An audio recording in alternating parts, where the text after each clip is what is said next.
What is going on, everybody? Jon Impemba here with James Grande. Welcome into the Quick Pitch MLB DFS live here on the Better Sports Network and Fantasy Alarm channels here across all social media platforms.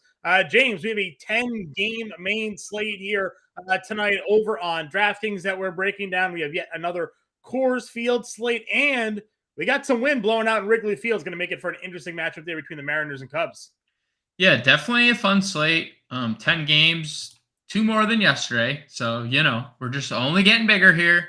But that's typical of Tuesday. This is actually probably a shorter Tuesday slate than normal. Usually it's 12, 13 games, usually full slate of baseball. But we had a lot of day games. We have a lot of 6:40 starts across baseball on Tuesday. So yeah, I mean, fun slate, including Coors, which once again, to no one's surprise, is going to be the chalk of the day. I mean, their offense projected in terms of ownership is just astronomical compared to everyone else. Right. Like when we talk about like chalk or the players, otherwise known as like the guys that are being the most highly rostered versus non-chalk, it's literally the Cardinals versus the field. That is what it is today. So that is probably the top of our decision making today. The other decisions are going to be obviously what to do at pitcher. We have two of the best in the game. We have two, maybe three, if you want to include one name we'll get to at pitcher in the mid tier that are, mispriced. And of course, we said it on the podcast this morning, when Wrigley wind is in play, and it's only projected to be 10 miles per hour, but it's hot in Chicago as well. 70 miles per hour with wind blowing out. There's no surprise to see the Vegas lines move. 70 degrees with wind blowing out, right? It's not 70-mile-per-hour wind. Right. My apologies. 70 degrees with 10 plus mile an hour winds. The ball is going to carry. And when that happens, it's Coors Jr. to a certain extent because you put the ball in the air and good things happen. So, yeah, I mean, it's definitely an interesting slate. Definitely, the first decision, John, is Coors versus the field, and where do you stand on that? So, yeah, unlike last night where we had Patrick Corbin on the slate, and we actually saw, the rostership kind of split a little bit between the Coors Field games and targeting the Angels because everybody just wanted a piece of the Patrick Corbin action there, even though it didn't end up ultimately working out. Ohtani, Trout, kind of big losers of the slate last night. Tonight isn't that case, like you mentioned. It is pretty obvious where the big advantage is tonight. It's not just that it's Coors Field. Yeah, you got a lefty on the mound for Colorado. We know that generally the Cardinals lineup against left-handed pitching is exactly the bingo spot that we're looking for, even though Kyle Freeland so far, 2 starts, looking pretty good, including his last start in Coors Field against the Washington Nationals. Tossed a pretty strong outing there. Not likely to have the same level of success here tonight. We always talk about it. If you're playing multi-entry lineups, sure, it makes sense maybe to fade Coors Field here or get a little bit different with your exposure. But if you go over to our draft percentage forecaster over at Fantasy Alarm, you'll see what we're talking about there. Just some pretty high rostership numbers there on the St. Louis Cardinals bats. And for being a 10-game slate and seeing the numbers that high, it really goes to show you that you can be different tonight because there are so many other games on the slate that you can target. It's just about whether or not there's enough value to kind of go around and build the right lineup combination. Yeah, and the unfortunate part about it is, Sean, like the best value is the St. Louis Cardinals because they're not expensive. I mean, outside of Arenado and Paul Goldschmidt, you can build a lineup. Tommy Edmonds under 4K on DraftKings. Jordan Walker is 2,900. Yeah, you talked about his price being his price $100 from yesterday. Brendan Donovan leading off 45, multi-position. Like they are just cheap across the board. So like no surprise to see them so popular because they are so cheap. But yeah, there's obviously value other places. And that kind of leads into, what we see in Vegas. That game total that opened at 11 is now 12. Like It is going to be a highly implied total, obviously, but the lines are even, the public is pushing the over. It's made it to 12. To the Seattle and Chicago point, it opened at 9.5. We're now seeing it at 10.5 across the industry. So another line that's been driven up due to the wind being in play. There's a bunch of games with current implied over-unders at 9. San Diego, New York is at 9. Baltimore, Detroit is at 9. And these are games that open lower, are all being bet over. Cincinnati, Atlanta, a sneaky offensive spot, in my opinion, at 9. And those are the only at 9, but like some very noticeable game totals. And we talked about this earlier on the podcast. When we started the podcast earlier in the year. Usually we don't see this early in the year where so many game totals are at 9 or above. But here, alas, we have a 10 game and a bunch of them, about half of them are. Yeah, we weren't really sure about, with the new rules, the bigger bases, the pitch clock, the timing, and how that was going to lead to maybe some increased offense. We've certainly seen some pretty high scoring affairs. And to your point, a lot of these game totals, with the exception of really one, have gone up since Vegas kind of opened today. And we'll talk about that one game here. It's Chicago, Minnesota, going from 8 down to 7.5. Minnesota is a -155 favorite. James, let's talk about pitching here. We know where we're going to talk about at the top. You have DeGrom, Ohtani as your top guys, but when we broke down the value tier this morning, 2 obvious names jumped out. And Alek Manoah, he's at home. He gets the Detroit Tigers today. We see a lot of people likely keying in on that spot. But if you're looking at Vegas and you see that run total go from 8 to 7.5, Minnesota's a -155 favorite. You got Pablo Lopez there at $7,300. To me, that was really the name that stuck out given his recent performances.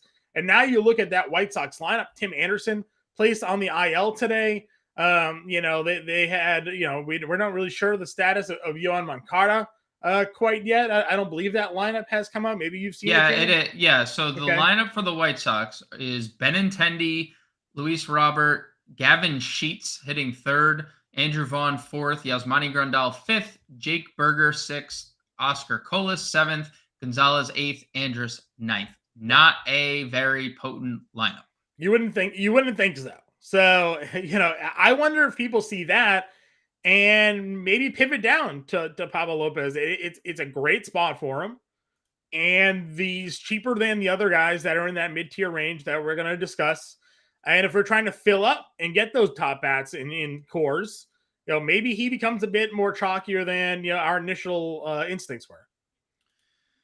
Yeah, so I suspect, and the ownership alludes to it as well, that DeGrom is going to be the highest owned play and pitcher of the slate. Yep. And then it really does become a decision on what to do next, whether it's double spend up with Ohtani or go to this mid-tier. It looks like people are gearing towards Manoah slightly more than Pablo Lopez, and that could be good leverage in tournaments and single entries because we just talked about it. The White Sox are, what in the White Sox lineup other than Luis Robert and Andrew Vaughn, who has profiled better against lefties his entire career, really scare us?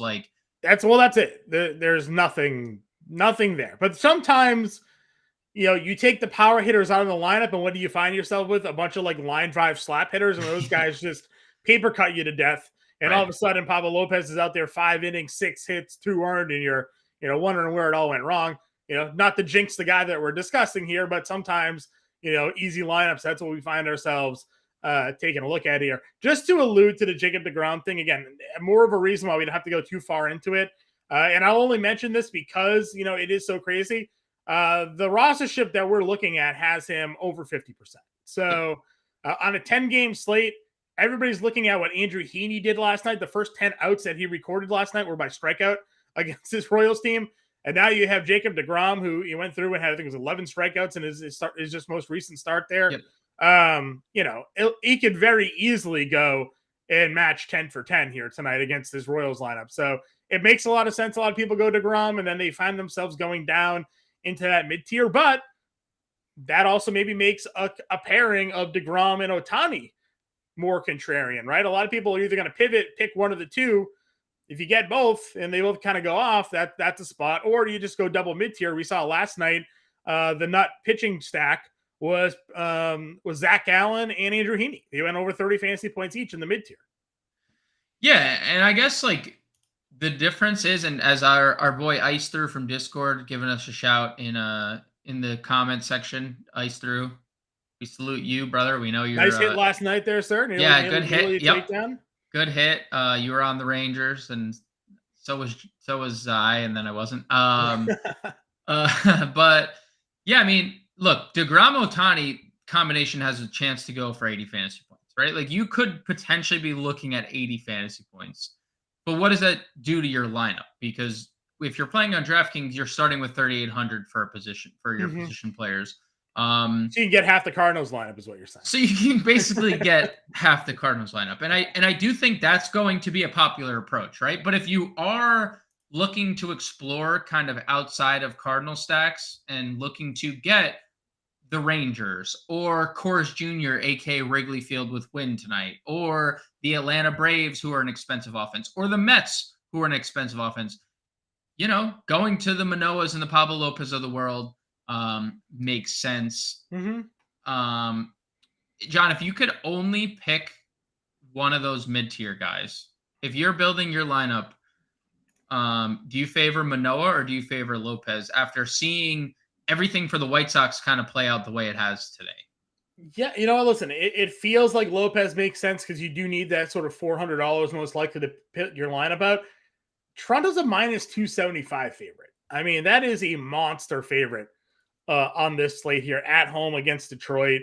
It's not to say that Minnesota doesn't have the win equity, but we talk about the White Sox lineup. Minnesota's not necessarily rolling out there the AL All-Star team either. So, Lance Lynn coming out of one of his worst starts, if this ends up being a game where you don't get that win out of Lopez because neither offense is scoring, that definitely takes a little bit of a hit in the value.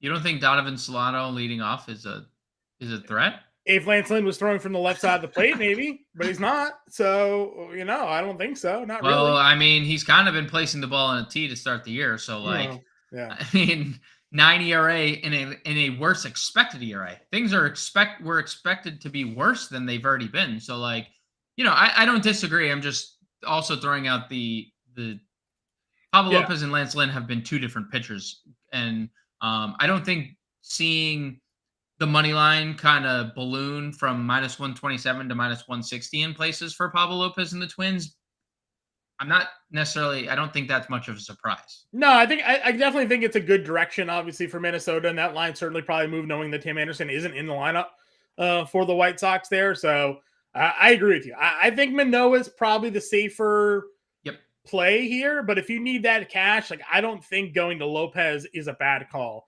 The one guy we haven't discussed, but we did talk about on the podcast, and I guess we can maybe mention two of them as well. Corbin Burns at $8,500, I feel is too cheap. Now, you want to talk about a guy that's not off to a good start. Corbin Burns is definitely that guy. Two really tough outings. Former Cy Young winner. We know what kind of production he can be at the mound. A lot of strikeout upside here. Finds himself now on the road against Arizona. Arizona lineup that's going to be throwing a bunch of lefties back out there today after not having guys like Corbin Carroll in their lineup yesterday. They'll be back in there today. Are you buying into Burns's rough start as an indication of, continued struggles, or do you think a matchup against Arizona here tonight can kind of get him going? I mean, Arizona, let's see, against right-handed pitching to start the year, they're worse than middle of the pack. So, 19th, 18th in OPS, 148 team ISO is not great. That's also middle of the pack, 16th in baseball. They're just not striking out a lot, and that's kind of been Corbin Burns' Achilles heel to start the year. He's just not missing bats. And a 19% K rate is the fourth lowest in baseball against righties. The price is just what stands out to me for Corbin Burns more than anything. And we know he's a better pitcher than how he's fared. But if he's not going to miss bats and he has a tough matchup in terms of, a team that's not striking out a lot, I just don't find myself getting there over Manoah or Pablo Lopez because they're cheap. I mean, they're just it's some early sample sizing. The one thing we talked a lot about last year, as bad as Washington was, they also didn't strike out a lot last year. Right. And that's the same here again. They're 23rd in strikeout rate against right-handed pitching, just 20%. Ohtani, if he only goes 6, but only gets 5 strikeouts, is that enough to pay off, 97. Then to your point, Arizona 19% strikeout rate against right-handed pitching. And if they're putting balls in play and Corbin Burnes can't get those outs, then it could be a long night for him. The only other starting pitcher I got to ask you about is Dustin May, right? Going here up against San Francisco. We talk about that Giants offense, how strong they've been to begin the year, but they're striking out a boatload. So it's either they're putting in runs or they're going back to the bench.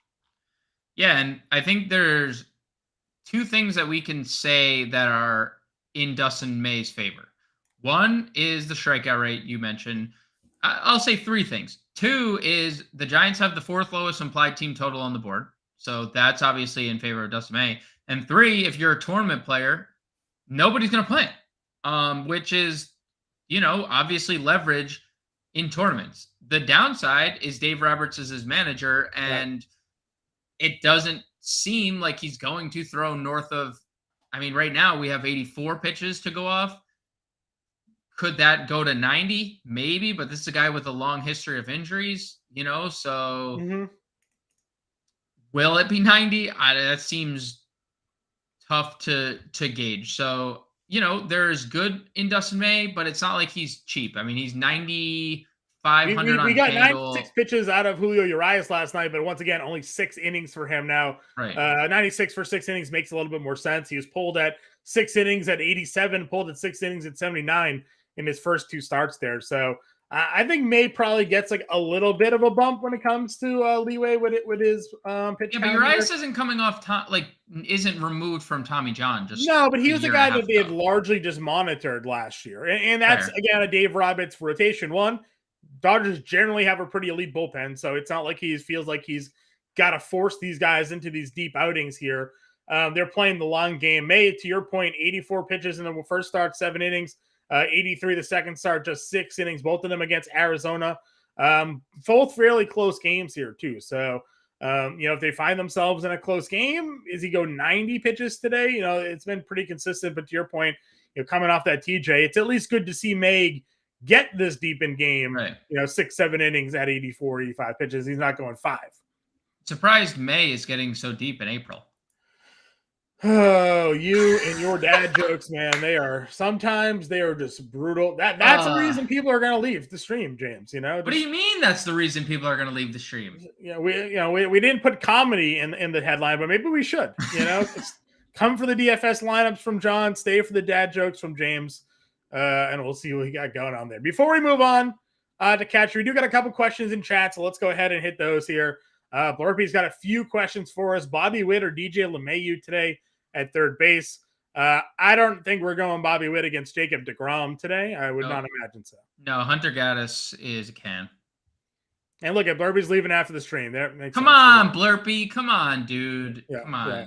If you're a dad, you'll understand. You must not be a dad yet. DJ LeMahieu probably, just because again, I don't feel like anybody against deGrom is the spot here. Agreed. And then Arcia versus Jimenez. I'm assuming this is Cleveland. Yep. Yep. He gets Garrett Cole, but he's hitting second. He's hitting second. Yeah, he's hitting second today. It's probably still Arcia, but trust me, there are a few bigger fans than myself than Jimenez. But you're going Jimenez, it looks like. Yeah, I'm gonna go Jimenez. I think the spot in the lineup means something. And I think he's more of a. I love the spot for Arcia, but I think Jimenez better matchup, better lineup, potentially there. Infinitely more upside, in my opinion. Jimenez is a far more talented player, but Arcia, they sent down Vaughn Grissom for a reason. They gave the job to Arcia, and he hasn't let them down. So, and he hits what, 8th, 7th?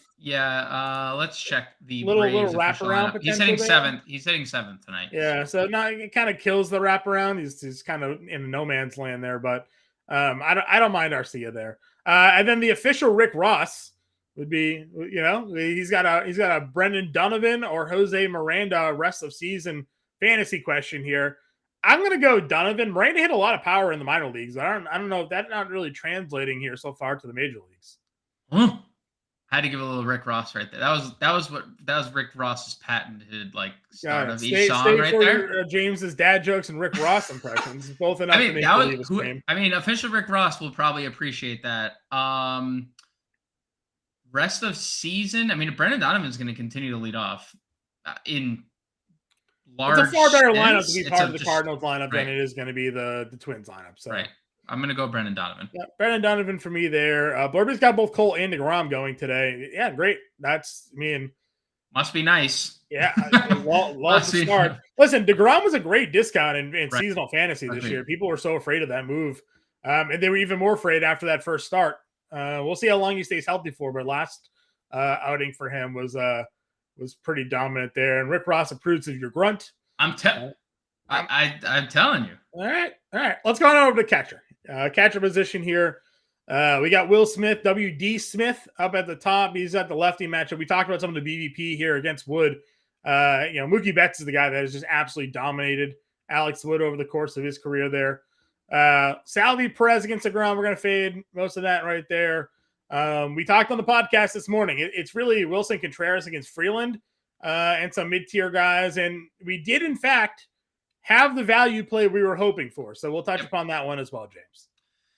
Yeah, so I pretty much agree with that top tier breakdown.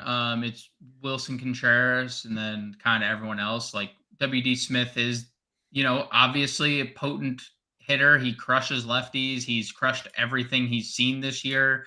11 RBIs already in 9 games. He has 6 extra base hits.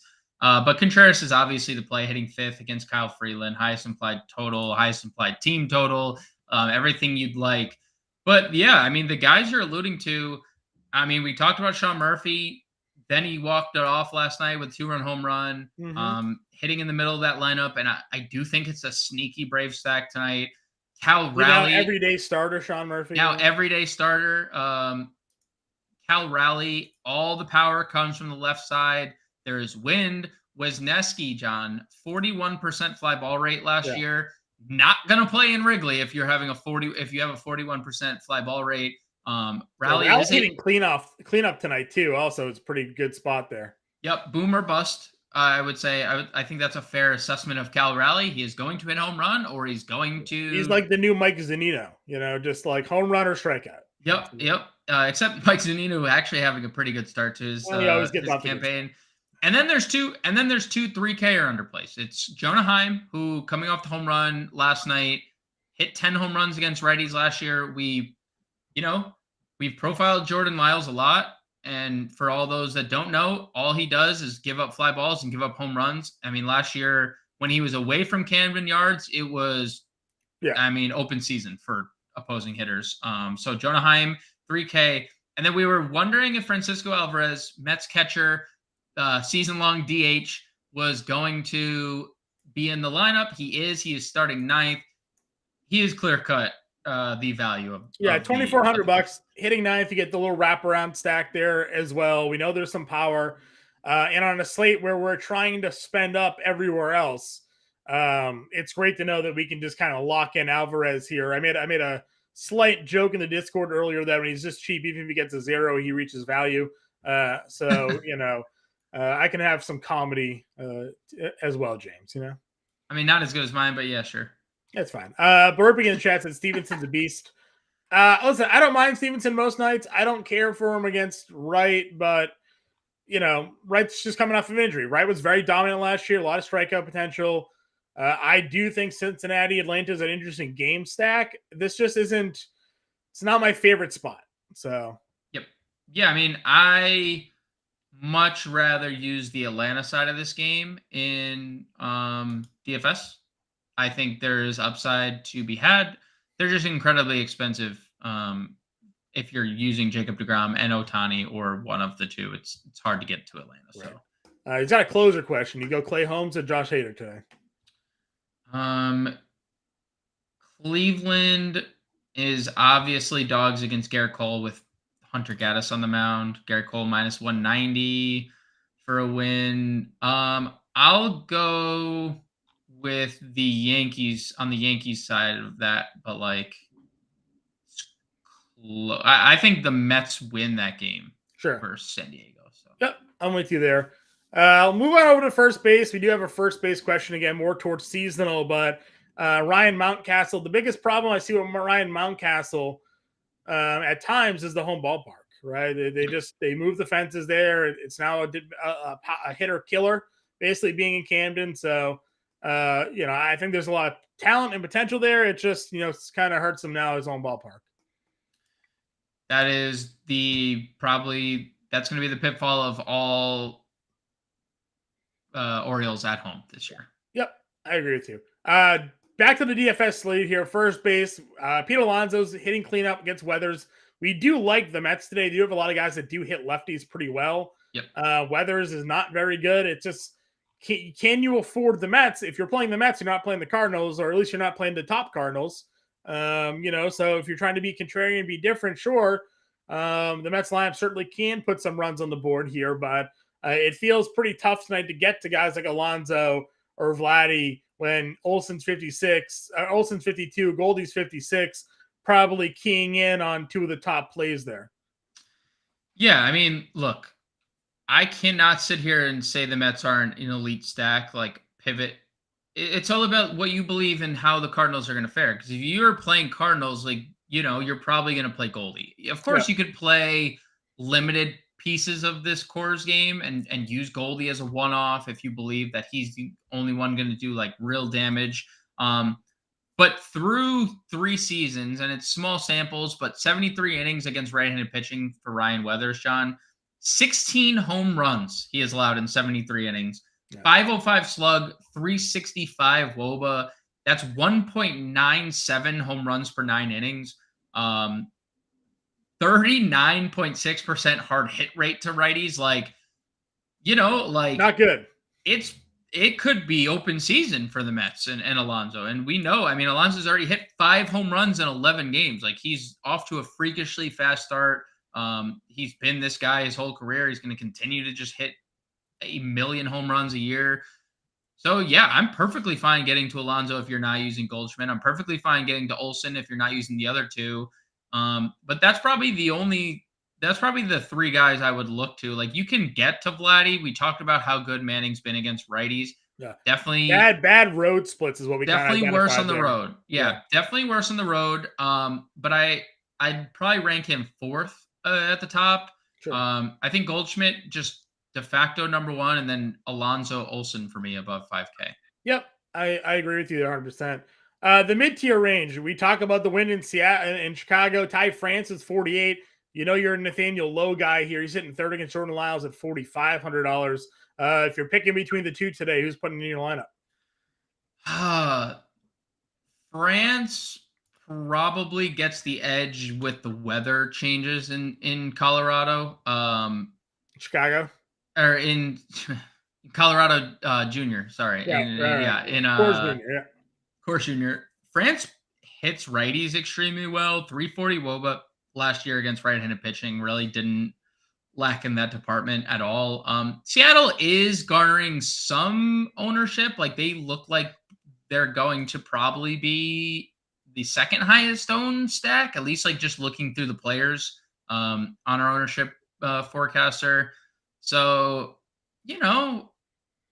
but like still 4 times less than the Cardinals. So I'm perfectly fine getting France. I think he probably gets the edge over Lowe, but that hurts to say because I was all over Texas yesterday and I pivoted to Seattle, and Seattle, crapped the bed. Whereas get it done. Yeah.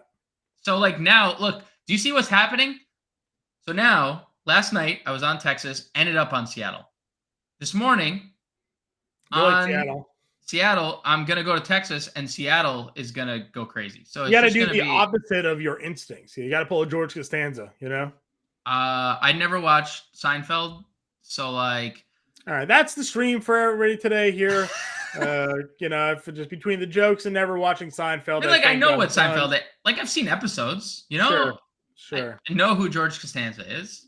I know who Jerry Seinfeld is. I get it. It's because you're a decade younger than me. That's why you can't. Maybe it's just half you.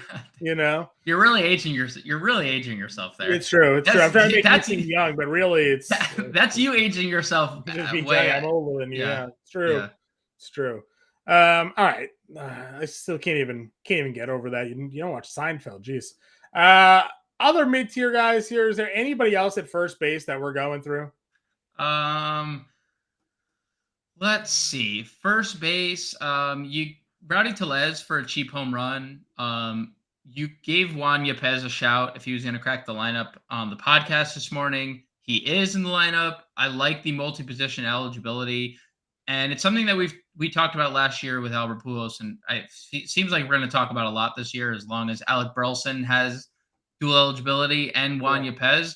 Like, if you want exposure to the Cardinals, you don't automatically have to just plug their most expensive guys. Juan Yepez, multi-position eligible, $3,000, had a really good stretch last year, kind of faded, got sent down, got recalled at the end of the year, but is in the best game environment on the board. So at 3K, Juan Yepez is slightly interesting. And, Rowdy Tellez for a cheap home run at 34 is kind of interesting as well. Do we know how or why Mike Moustakas just stopped being able to play baseball? He is hitting fifth tonight for the Rockies, and he's $2,700. First third base eligibility goes up against Miles Mikolas here tonight. Is the Moose on the loose tonight in Coors, or He is washed, unfortunately, because I think the Moose is going to be chilling in the wild still. He's not he's not on the he's going to be tame tonight. Okay. I mean, look, it's Coors, it's in play. Mikolas has had some bad luck. I mean, we're 9.64 ERA, 3.34 xFIP. Like, 5.29 BABIP just feels impossible to stay that bad. Mm-hmm. So I'd rather play someone down here like an Eric Hosmer, who's just in a better game environment, sure. Right? So. Sure. I agree with you. Brandon Belt hitting 6th, by the way, tonight. Not the $2,300. Not that there's much left with Brandon Belt, but is this the first home series for the Blue Jays? Yeah, we just needed to get. Is it the first home series? I believe so. This is the debut. Yep. Yeah. Listen, they moved the fences in this ballpark, so should be interesting to see if Toronto capitalizes on that against Manning tonight. They moved the right field fence, and they made the walls higher, but they moved them in. So I didn't think Vladdy was hitting the ball too low. So I think moving the fences in a little bit should help them there. But maybe that helps some of their other power hitters too when it comes to those power alleys there. So we'll see what John, happens. we got a question in Discord from our boy S Penny. Any interest in San Diego? Thinking Machado, Cruz, and Kim, and we're gonna go to. I mean, we're on first, so Nelson Cruz is here, and we're moving to second, where Ha-Seong Kim is there. What do you think? Anything interest you? Listen, I think the Padres are always a team that's going to be in play today. Going up against Peterson, the lefty. We know Nelson Cruz has made a living out of hitting left-handed pitching over the course of his career. Machado last year actually better against right-handed pitching. Yep. Did hit for some power still against lefties, but everything else, him and Xander actually last year were actually hitting a little bit better against righties and lefties. So, take that for what it is. I love Kim tonight. Again, we're going to move over to second base right now. If you watched the podcast this morning, he was the second baseman that I plugged in there. Hits lefties well. I called him out on the show maybe a week ago when he was in the starting lineup against a lefty and he had a good night. So when we're trying to look at a spend down at second base today, there was only a handful of options that I was really kind of keying in on. And one of them was Kim there, $2,700. So definitely fine with him as a one-off. He's hitting 6th, which is great. It's right in the middle of that lineup. So if you wanted to go Machado in that stack today, I'm certainly not going to tell you no. There's plenty of talent for San Diego to score some runs. Yeah, and I think what we know about David Peterson is he can miss bats pretty well. He's also not throwing a lot of strikes. I mean, 6 walks per 9, and that's kind of been David Peterson's issue is his control. Like, he can sometimes lack control, and if we're putting people on bases and there's constant traffic, they could get to the Mets bullpen early here. Run opportunities for Kim, running opportunities for Kim if he's walking, right? So, yeah, I think the Padres are a little interesting, and it all boils down to if Dave Peterson can throw strikes, he can miss bats. I mean, this is a guy who had a 28% strikeout rate last year, 23% in through 2 starts this year. So he needs to throw strikes. If he could throw strikes, he's good. If he doesn't, I mean, we're talking about a Padres stack that could be super under the radar. Yep. At the top of the second base position, they still have Mookie Betts here. We talked about the BVP for Mookie. He's hitting like 500 with a couple of home runs there off Alex Wood. So if you're a BVP truther, Mookie Betts is a guy you certainly want to have into your lineups. He was my home run call for this evening as well on the podcast this morning.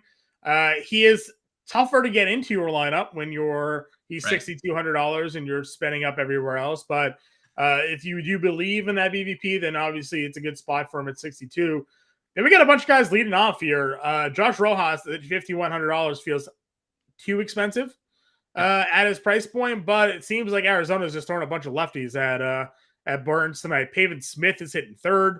We've talked about some of the other guys in their lineup here tonight. So Corbin's going to have maybe his work's cut out for him. Yeah, I mean, it could be a tough spot. It's, if he's not striking people out and Arizona's not if the ball's being put in play, like that could spell danger for Corbin Burns. So I'm not going to pay 51 for Rojas. I would rather pay 53 for Simeon.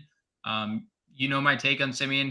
I know he was bad last night in a game that they scored a bajillion runs, but like he just has upside. Like he has 30 upside on a year-to-year basis. So if Simeon gets on or gets a good pitch to lift against Jordan Lyles, he could exit the ballpark. Sure.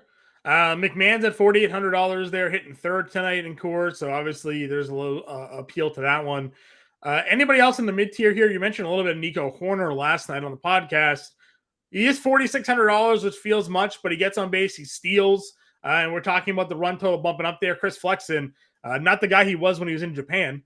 No, he is not. Yeah, so I think, if there's anyone the wind doesn't help, it's probably Nico Horner, because he's not going to hit a home run. He's just not hitting for any power regardless, but you have to like the fact that he's just getting on base at such high clip. Already 14 hits in 9 games. He has 4 of his 4 stolen bases come in just the last 7 games alone. Chris Flexen is not a good pitcher.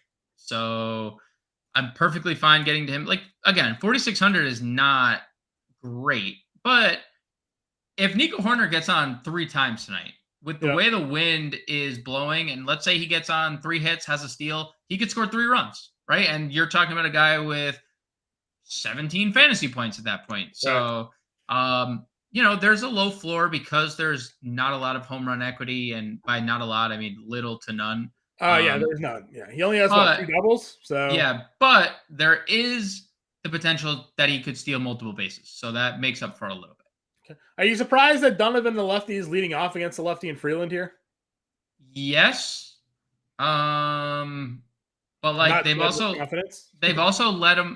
just let him off a lot. Sure. This year, so and I think they'd probably. I mean, I was going to say they'd ideally hit Edman lead off, but he hasn't been great this year, but they're hitting him in second. So, last year it was like Edman Carlson was their Edman Carlson. Yep. In this spot here. And now it's Donovan Edman. Carlson not even in tonight's lineup. Right. That's the Jordan Walker effect, or they're just like, nah, we can't take this kid out of the lineup. Yeah. I mean, which makes a lot of sense. Right. So, no, I agree. Colton Wong at 4,100. I don't mind getting to here. Again, getting a lefty against Wisniewski, however we're pronouncing the name there. And then we talked about Kim. Anybody else that you have any interest in here?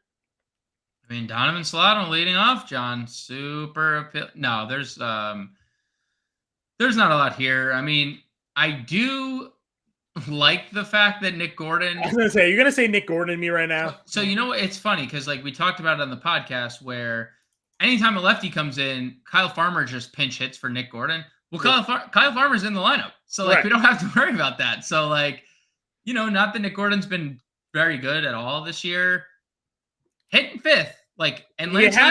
He has some power. He has some speed. So if he does somehow find a way to get a pitch, he can do some damage. I like Nick Gordon as a late round flyer in best balls. I have him on my team, and he's contributed absolutely nothing to those teams, but I kind of need him to start, producing a bit, and maybe this is a spot for it to happen. Yeah, I mean, we might both just be fishing for Nick Gordon here. We could just not play him and probably be more profitable, but Sure. just I mean, based Miguel on Vargas is 29. We don't have the official lineup out yet, but obviously that could be a spot. Turang at 2,700, get the lefty versus Merrill Kelly. Merrill Kelly, though, reverse splits pitcher, correct? Better against yeah, lefties than righties. So, yeah. or at least he was 2 years ago. I don't know if that held true to last season or not, but So last season, lefties were slightly better, but it's not any numbers that were like 720 OPS, 314 WOBA against, and that was better. right. That was better. So righties did nothing against them, really. Yeah, 100%. Um, yeah, you mentioned Solano. Kevin Biggio, I always mention, you always yell at me when I do. But he is $2,100 and he's hitting 8th against Manning here. To be fair, the last time I yelled at you about Kevin Biggio, he literally homered. So homered, yeah. I'm no longer gonna yell at you for Kevin Biggio. I'm just gonna continue to not play him and I'm probably gonna be more right than not. But I would agree with you. Yeah. But like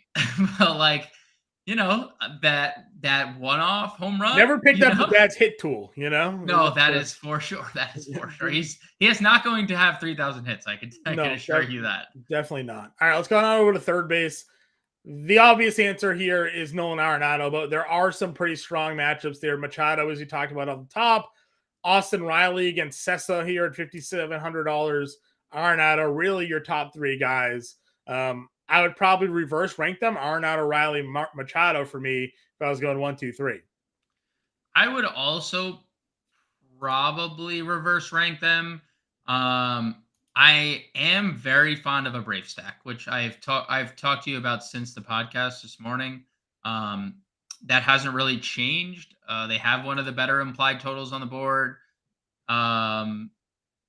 It's a good game environment. 5.6 run implied total, and they're just not being rostered, right? Like the Braves are just not going to. No one's going to play the Braves tonight against Luis Sessa, who hasn't pitched as a starter in years.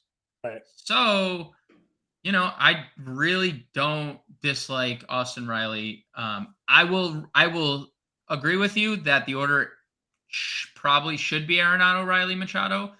I'm just throwing it out there that I would not be surprised at all if Austin Riley homered and the Braves scored a slate-breaking amount of runs. Okay. Just to throw a little context out there here. The Braves team run total on DraftKings Sportsbook is set at 5.5, but the under is actually the favorite at -140. Interesting. Okay. So, but 5.5 is a pretty high number. So a big number. Yeah, definitely. Generally these lines are 4.5. If you're a bad team, it's 3.5. If you're a good team, it's a little bit over. So just kind of putting a little bit into perspective, having the 5.5 run total does show that they are expecting some runs to be scored there in that game for the Braves. If we're looking in the mid-tier range, we generally like Suarez against lefties, but are we just in on Seattle in general today? Yeah, I think we're in on Seattle. And we should be. I know, they let us down last night, but again, the fly ball rate that Wisniewski has is not going to play on windy days, and they have to be shaking in their boots tonight. And honestly, John, I'm just going to say it. On the flip side of this game, I know Patrick Wisdom is 5K, and that's kind of crazy to think about getting to Patrick Wisdom, but he hits home runs. Yeah.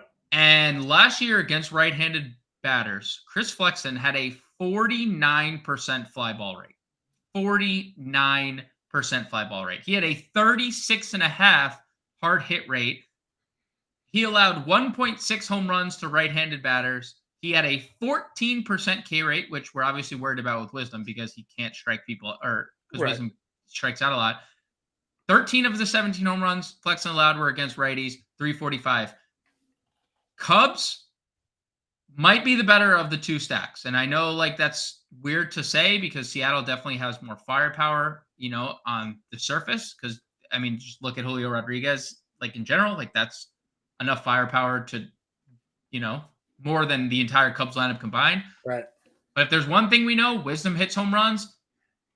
at times, and Flexen allows a ton of hard hits and a ton of fly balls to righty. And if the wind is blowing out, I really think the Cubs could be a little contrarian here. Okay. And Probably then going a little you under. can make them affordable. We talked about Hosmer's like 2,500. Like there's Yep. guys in the lineup here that Right. could help you fit in a guy like Wisdom. Eduardo Escobar, largely done, but he did have an 800 OPS against lefties last year. So the one thing he can still do is hit left-handed pitching. You mentioned already all the numbers on Weathers there. He's $4,100. Josh Jung wasn't in the lineup yesterday. In the lineup today, sitting fifth against Lyles at 3,500. Yeah, I love that. If you're playing a Texas stack, I think Josh Jung is in the middle of that, because we're going to get to two expensive pieces of the stack at the next couple of positions that you're going to want to get to that are hitting right in front of him. So yeah, I think Josh Jung 35 makes a lot of sense. Yep, I'm fully with you there. Any other value third baseman on the slate for you? No, I don't think we need to go any lower than Josh Jung. Tommy La Stella, $2,200. Justin Vreeland just got really excited. Well, you were talking about those Mets earlier. He was true. He was already excited. Excited. Shout out Vreeland, guys. Been absolutely dominating the DFS content there. He's been in the Discord. If you're not already, I'm sure he's in there helping all you guys out there. So get in. If you're not yet a member of the All Pro family member package there, you see the scroll at the bottom. Get it off for 50% off the first 6 months right now. Promo code MLB50, $19.98 a month for the first 6 months. It takes you through the first month of the NFL season. Just go to fantasyline.com/all-pro. Use promo code MLB50. It's really hard to beat that. You get access to all of our DFS content for all sports, and you get that Discord access, which is pretty clutch. We're in there. We're answering your questions, helping you set lineups and all that good stuff there. So come join the family today if you're watching and haven't done so already. James, shortstop, you mentioned it. Some expensive guys there. Corey Seager was your home run call last night. Corey Seager was your home run call today. It's 5K. It's going up against Jordan Lyles. Hitting second tonight for the Texas Rangers. Still my home run call today again. Like, I'm just going. And you know what? If you're playing on FanDuel, John, he has $3,000. Yeah. Like, plug and play Corey Seager. All the expected numbers for Corey Seager going into last night were like 500 slug, 380 WOBA, 300 batting average. And then he goes 3 for 4 with a home run and 2 ribbies. And the home run came in his first at bat of the night. So, like, the home run ball for Corey Seager is going to be there tonight. Again, considering Jordan Lyles does nothing but allow hard contact and fly balls. So, yep. Love Seager again. Fully agree with you there. If you're not playing Corey Seager, though, we talk about Lindor against left-handed bats. Pitching right there, $5,400. Xander Bogaerts still leading off against Peterson at $53. You kind of mentioned you thought Dansby Swanson was kind of an interesting play today. Again, just way too expensive for me. I don't think anyone's going to play Dansby Swanson when you're looking at Bichette, Lindor, Bogaerts, and Seager priced around him. So if you're being different, if you're making a bunch of lineups, we talk about this all the time, go play the 3-max. Either on big slates like this, go play a 3-max and kind of break your exposure around. So you're not sitting there like James last night kicking yourself for not playing the Rangers. Probably the best way to kind of go about and do it. But any of these other top price shortstops rather for you if you're not going Seager's direction?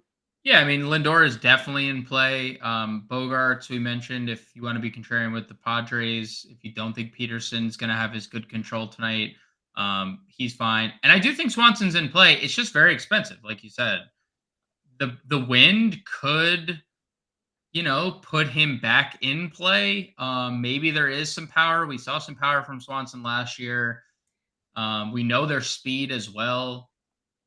I love the reverse split aspect of this from Chris Flexen. So yeah, I mean, I'm okay getting to Swanson. I just, I prefer Seager to everyone else at this tier. Our guy Ryan in chat said I should fade Coors, but knowing me, I'll stack it again and be in so much pain. Listen, we talked about at the top of the show. There's so much exposure and rostership tonight projected to go to the Cardinals side of that game. A lot of people are going to be in on with you there anyways. But like I said, if you're multi-entering, make a non-Coors lineup. Like, go ahead, play Seattle and Texas tonight and differ with some of your pitching and get that anti-Coors exposure. Because if it does go and be a 3-1 game, even though I think they scored some decent runs last night in that one, it just wasn't as much as many people expected. If it does turn into another one, where it's a lower scoring than expected. You have, they have that rostership kind of going with you to help you bump up in tournaments there. And then Aaron Campbell saying Acuna numbers versus the slider. Listen, I agree with you. Those are certainly some deep analytical stats you can break down. Guys versus breaking balls versus fastballs and the pitching tendencies that you see these guys throwing up against. We have Atlanta obviously on tonight's slate, as we were talking about. We loved Matt Olson. Cess is there on the mound here for Cincinnati. We're definitely in on Coors. We're definitely in on, I keep saying Coors because you had me saying Coors. We're definitely in on Atlanta if we're looking at it for an anti-Coors stack. We think it's a good spot here today for sure. Yeah. To Aaron's comment on the Acuna side of things, Luis Cessa has thrown a fastball against righties 16% of the time, John. Yeah. 52% is the slider. 321 WOBA against the slider this year for all opposing batters. So, yeah, it's been a bad pitch. And this is why I think the Braves are a little contrarian. And we're going to get to Acuna in a second. And if Cessa's going to throw a hanging slider to Matt Olson, I'm telling you right now, the Braves, I'm not going to say that they're going to break the slate, but I'm also not going to say they're not. James, please play Seattle and then make another lineup with the Braves so you get both guys. So okay, you're not texting me, 2 hours into the night being like, it was always the Rangers. What did I do? So yeah, Ryan, thanks for tuning in, Ryan. Yeah, Aaron, I agree with you. Definitely good. We like the Braves again. I think that they have some interesting lineup, maybe a 2-man piece. Not really in on paying up for Albies at 47, at second base, like we talked about. But I do think you can certainly find ways to get to them there. If we're looking in the mid-tier at shortstop, James, is Edman, again, we talked about the struggles to this point, but $3,900 hitting second in Coors. Any appeal for you? Yeah, it's Edman, and then the rest of the position is Chris Taylor actually has a decent BVP against Wood as well. We just got a Dodgers lineup. Okay. Chris Taylor hitting 7th, playing 3rd. Okay. Vargas in that lineup? Yep, hitting 6th, playing second base. Mookie Betts is not playing second base. Sure. Mookie Betts not playing second. Shocker. Any other guys then down here? I know we like the top guy. Nope. Outfield we go. I didn't really think so. I agree with you. All right. Outfield then. We just talked all the Acuna stats there, leading off tie against us at 63. Mike Trout last night got shut down by Patrick Corbin, but we've talked about the home run issues that Josiah Gray tends to have. Yep. We talked about how it's tough to stack the Angels on these slates where Ohtani's pitching because you can't roster Ohtani as a hitter. So it kind of would suck to have him be the one to do the damage around Taylor Ward and Mike Trout in your lineup.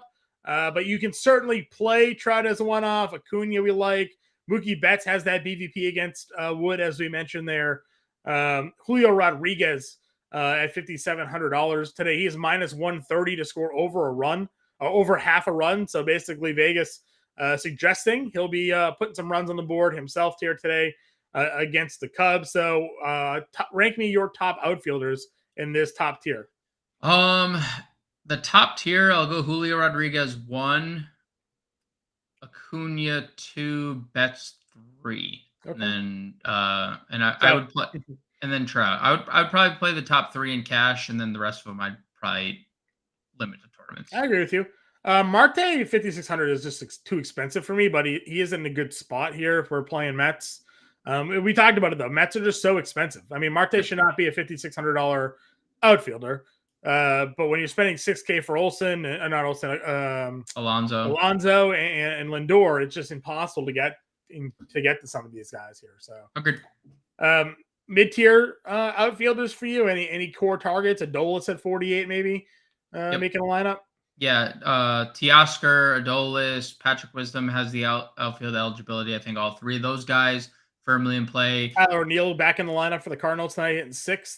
Yep, Tyler O'Neill hitting 6th. See if he has any runs with his manager tonight or not hustling at all. Dalton Varsho hitting cleanup. Yeah, love Dalton Varsho against right-handed pitching, all the power. We mentioned everything to do with the Toronto stadium and shifting of the wall, and Matt Manning struggles on the road. So definitely Dalton Varsho there. Hard not to like Profar leading off. I know he's better against left-handed pitching, but he is still leading off in cores under 4K. That's notable. That's probably it for the mid-tier, and then it's like just a plethora of value plays. Yeah. Mark Canha's been a guy historically better against lefties. He's $3,600. Again, looking at the Mets there. If you're not a believer in Wright, just fresh off of his injury return, Friedel's at 3,500 hitting second. Bellinger, Yep. you find the spot for Cody Bellinger here. It could be a $3,400 dong that you're getting there for a home run against Flexen in that Chicago game. And then we talked about some of the really cheap guys that we like. Corbin Carroll's hitting 5th. Kelenics hitting 6th tonight. Last night with the big home run, really starting to get it together. Justin Vreeland tweeting about him earlier today. I replied in response with my rookie swatch card that I have of him. I'm really hoping Jared Kelenic can come through here and make that card worth some money. Great opportunity for him at 3K. Yepez, we talked about. Jordan Walker's $2,900. Oscar Colas, even though we like Lopez, is a pretty decent value down there as well. So some good value plays in the outfield today. Yeah, some very, very good value. Kelenic is super interesting, man. I mean, he's just been better. We know there's power and speed combination. I don't dislike getting there, and if he's not going to strike out, that's really what his strikeout rate has been insane. If he's not going to strike out and face a guy who has a high strikeout rate, I'm perfectly fine getting to him. And I'll throw Trey Mancini. We didn't mention Mancini at first. Hitting 4th, 2,900 multi-position eligibility, and another righty, which is what Chris Flexen's Achilles heel was last. Yep. Sam Hilliard, we talked about in the podcast last night. He's hitting 9th for Atlanta tonight. $2,200 lefty wraparound stack for Acuna. Hilliard there can make it worth.